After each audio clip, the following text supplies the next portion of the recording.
नमस्कार छोट्या मित्रांनो, आज आपण शिकणार आहोत पर्सनल प्रोनाउन्स. चला सुरू करूया.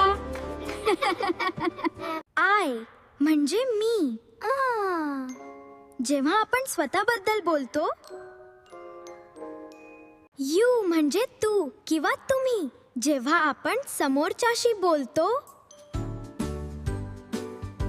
ही म्हणजे तो मुलासाठी वापरतो.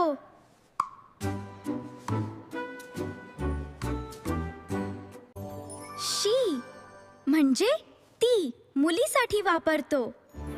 इट म्हणजे ते प्राणी किंवा वस्तूसाठी.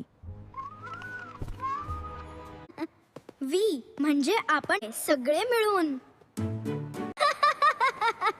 दे म्हणजे ते म्हणजे अनेक लोकांसाठी. ओ म्हणजे दे. मजा आली ना? पुन्हा भेटूया.